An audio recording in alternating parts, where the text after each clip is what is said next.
नमस्कार, किस्सा यूपी का देख रहे हैं आप। मैं हूं आपके साथ सोनाली। श्री कृष्ण जन्मभूमि और शाही ईदगाह जमीन विवाद को लेकर कोर्ट लगातार सुनवाई कर रहा है। केशव कटरादेव मामले को लेकर दिए गए प्रार्थना पत्र पर आज सुनवाई हुई।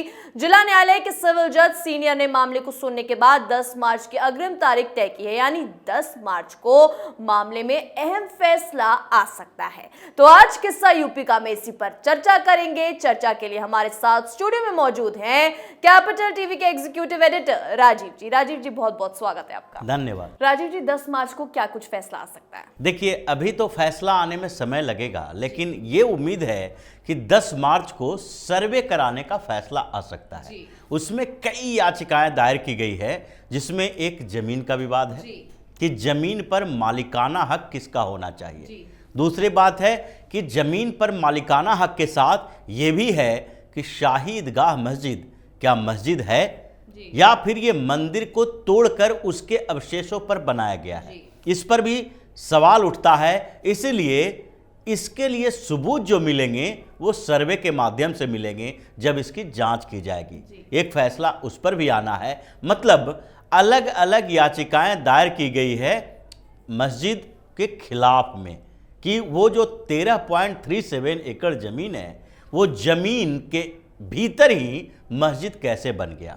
ये बड़ा सवाल है जिस पर सुनवाई चल रही है। और सुनवाई में जो हिंदू पक्ष है उसने कई सबूत ऐसे दिए हैं जिसके आधार पर यह विवाद गैर कानूनी तरीके से अवैध कब्जा करके जमीन पर मस्जिद बनाने का चल रहा है, क्योंकि वहां पर 5000 साल पुराने मंदिर का प्रमाण इन लोगों के पास है, जिसमें यह माना जा रहा है कि तकरीबन 1000 साल का रिकॉर्ड है, जिसमें यह बताया गया है कि 1000 साल पहले ये लगभग 13.5 एकड़ की जमीन जो है वो किसकी थी।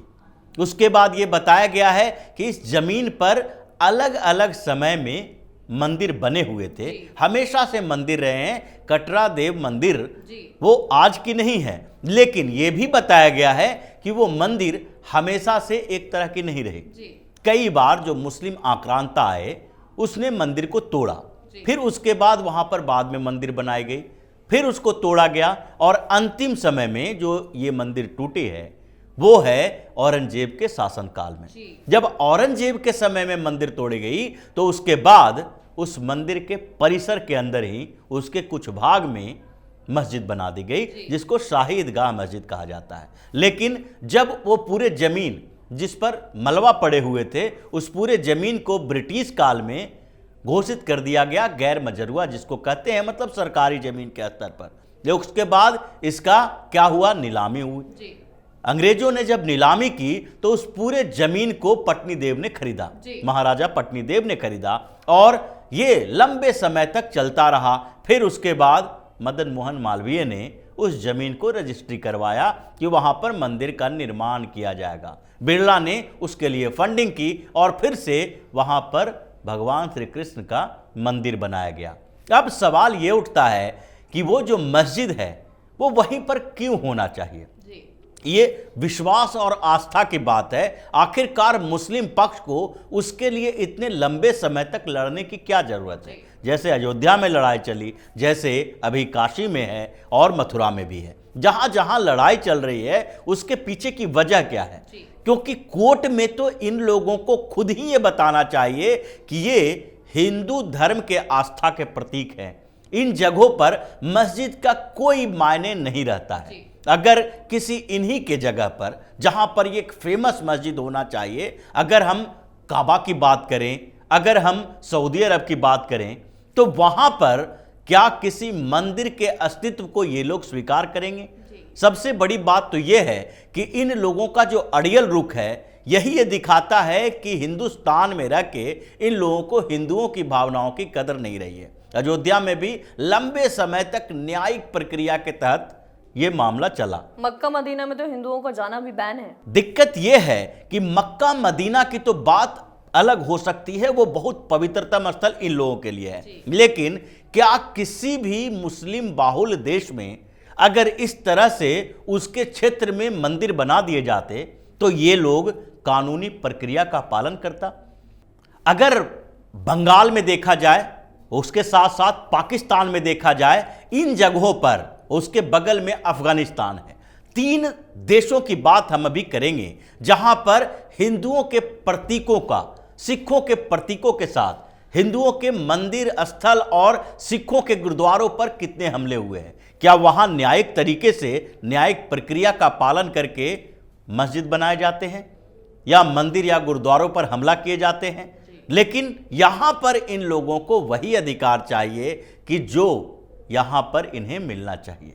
अब ये रिजिडिटी है, ये अड़ियल रवैया है, क्योंकि अगर दुनिया का किसी भी जगह का मुसलमान ये सोच के हिंदुस्तान आता है तो कोई ये सोच ही नहीं पाता है कि इन्हें अयोध्या में जाना है मस्जिद देखने के लिए, नमाज पढ़ने के लिए, या फिर वो अगर बनारस भी, काशी भी घूमने जाए तो उसके दिमाग में कभी भी ये नहीं आएगा कि वहां पर एक ज्ञानवापी मस्जिद है, उस मस्जिद में जाकर नमाज पढ़ेंगे।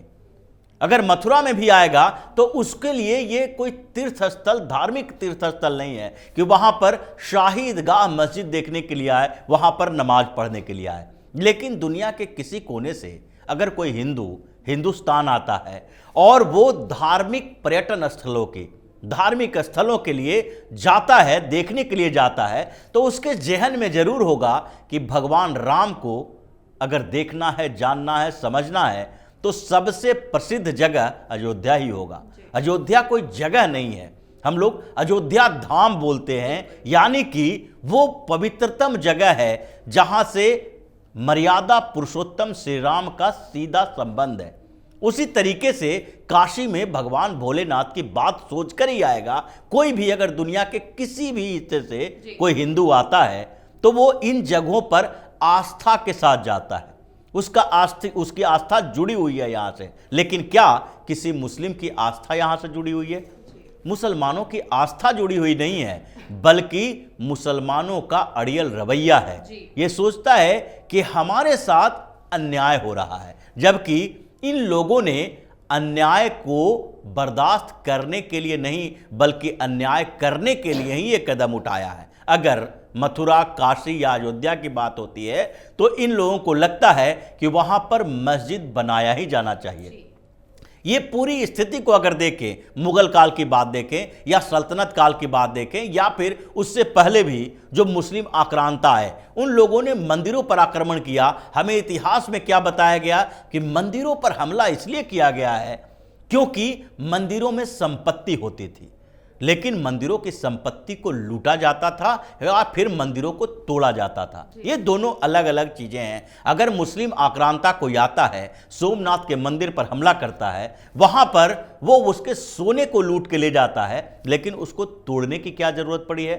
तोड़ना मतलब इन लोगों ने जिहाद जो बताया, जो बुत परस्ती के खिलाफ, बुत भंजक कहलाए, मूर्ति भंजक कहलाए, ये इनका एजेंडे में था कि जहां जाओ दूसरे धर्म के धार्मिक स्थलों को नष्ट करो। और यही स्थिति यहां पर हुई। क्या औरंगजेब को पूरे काशी के क्षेत्र में एक वही जगह मिली थी कि उसी जगह पर जहां मंदिर है उसी के बगल में, पास में मस्जिद बना दो? क्या किसी भी औरंगजेब के सेनापति को अगर मथुरा में दिखाई पड़ेगा तो वही जगह जहां पर भगवान श्री कृष्ण की आस्था जुड़ी हुई है, पूरे हिंदुओं को लगता है कि यहां पर भगवान श्री कृष्ण बसते हैं, यहां उनका जन्म हुआ है, वहां हजारों सालों से मंदिर है, और उसी जगह पर आप मस्जिद बनाने की कोशिश किए और मस्जिद बना के भी रखा। तो इन लोगों को कोर्ट से बाहर ही सेटलमेंट करना चाहिए। कोशिश करनी चाहिए कि जो ये हिंदुस्तान में बात करते हैं कि सांप्रदायिक सद्भावना बनी रहे, अगर ये बात करते हैं कि भाईचारा बनी रहे, तो उसके लिए इनके तरफ से भी त्याग करना पड़ेगा। लेकिन राजीव जी, मालिकाना हक तो यहाँ हिंदू पक्ष का हुआ ना, क्योंकि टैक्स तो हिंदू पक्ष ही भर रहा है। देखिए, मालिकाना हक तो शुरू से ही हिंदुओं का ही रहा है। टैक्स भी श्री कृष्ण जन्मभूमि ट्रस्ट की तरफ से ही भरा जाता है। लेकिन समस्या दूसरी है।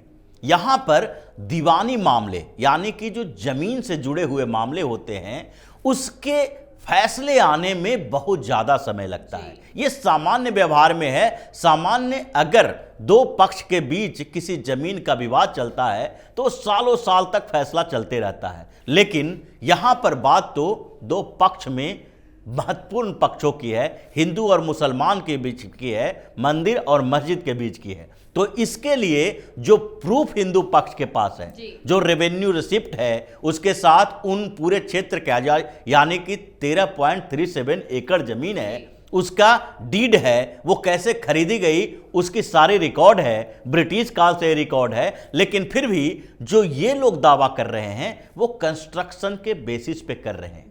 इनका मानना है कि जब यहां पर मस्जिद बनाई जा रही थी तो उस समय समझौता किया गया था, हमने अवैध तरीके से नहीं किया, बल्कि इन लोगों ने दान में ही दिया। और वो उस जगह पर मस्जिद जब बनाई जा चुकी है तो उस दान की चीज पर फिर से दावा कैसे किया जा सकता है? यह मामला इतना आसानी से सुलझने वाला नहीं है, क्योंकि यह कंस्ट्रक्शन किया हुआ है और अवैध ही कब्जा सही, लेकिन उसके लिए कोर्ट को यह बताना पड़ेगा कि अगर यहां से हटाया जाता है तो फिर इन्हें किसी दूसरे जगह पर मस्जिद बनाने के लिए जगह दी जाए, जैसे कि अयोध्या के मामले में हुआ। उस इलाके में भी बहुत सारे मुसलमान बसे हुए हैं। मुसलमान तो बसे हुए हैं, वो कोई बड़ी मुश्किल बात नहीं है, क्योंकि अयोध्या में जिन क्षेत्रों में मुस्लिम है वहीं पर मस्जिद हो या हिंदू जहां है वहीं मंदिर हो, ये कोई मामला नहीं बनता है। मामला इस बात के लिए है कि कोर्ट के पास अगर इसका अधिकार क्षेत्र मिल जाता है तो फिर भी उसको इस बात के लिए मनाया जा सकता है कि मस्जिद कहीं और बनाओ, जैसे कि अयोध्या का मसला हुआ। और यही संघ का भी मानना है, यही हिंदू संगठनों ने मुस्लिम पक्षकारों के साथ बैठक में भी कहा कि आपको मस्जिद बनाने की जमीन दे दी जाएगी। ऐसा नहीं है कि आपकी मस्जिद मथुरा के अंदर नहीं रहेगी, लेकिन मस्जिद बिल्कुल वहीं पे नहीं होनी चाहिए जहां पर भगवान श्री कृष्ण का मंदिर बना हो।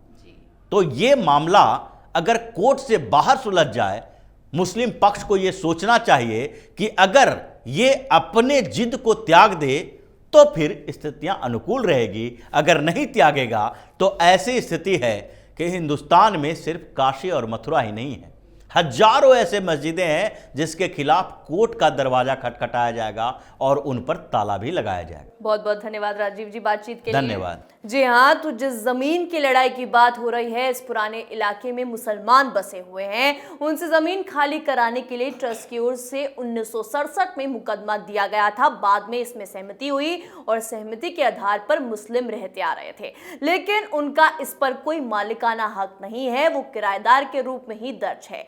13.37 एकड़ भूमि में जो भवन कर योग्य है, उन सब का टैक्स श्री कृष्ण जन्मस्थान ट्रस्ट ही भुगत रहा है, फिर चाहे वो मंदिर परिसर हो या मस्जिद परिसर। अब इस मामले पर 10 मार्च को फैसला आएगा और देखना होगा किसकी जीत होती है। किस्सा यूपी का में आज के लिए इतना ही। देखते रहिए कैपिटल टीवी उत्तर प्रदेश। नमस्कार।